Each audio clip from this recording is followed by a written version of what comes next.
her experience, Games with Thrones. Ever since I was a little school chair, I dreamt of becoming a princess. But 2 years ago, I was kidnapped by a band of rowdy ATVers. Over time, I have been subjected to unspeakable horrors. First, I was tied up tight and placed on top of a vehicle rack.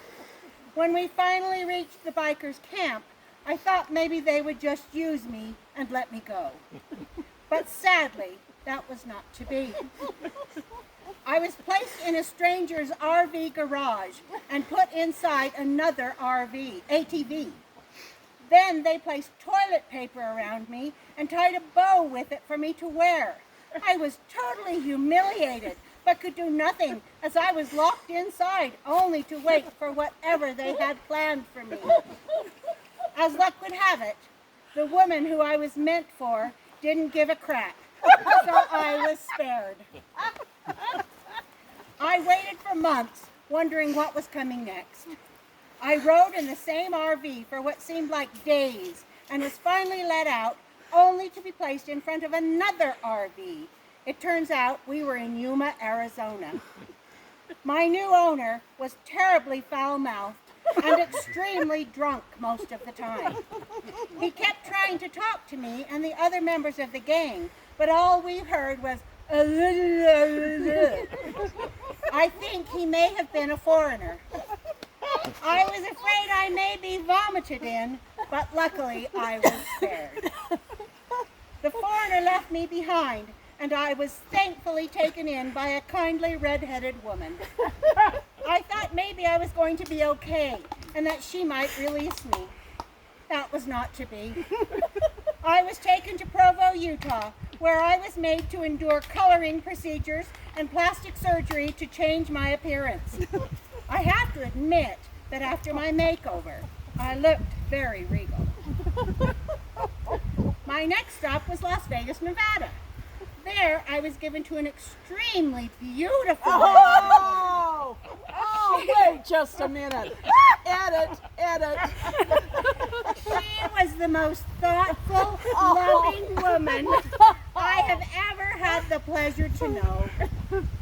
I think she may have been blinded by her greatness as she walked right past me without noticing. Exactly. When she finally acknowledged me, I thought that I had died and gone to heaven. She worshipped me as the throne I had become.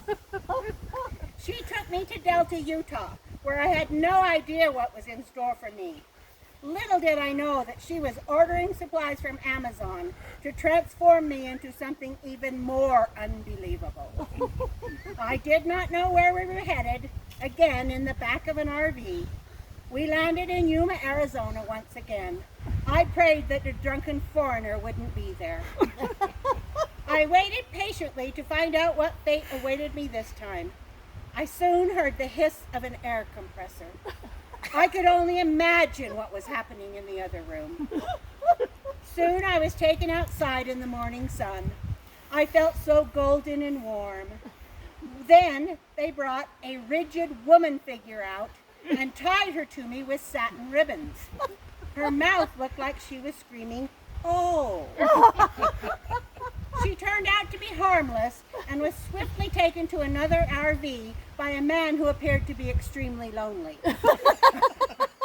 I was once again left homeless, and the kindly red-headed woman took me back to Provo.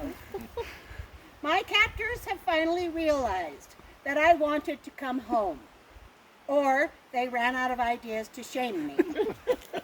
So here I am, 2 years later, but looking really good if I do say so myself. Thank you to the ATV King for leaving me whole and returning me to the place of my birth. So now, after having been dragged across the West, instead of becoming a princess, I'm a drag queen. I love it. I love it. And the story will stay with her forever. Hang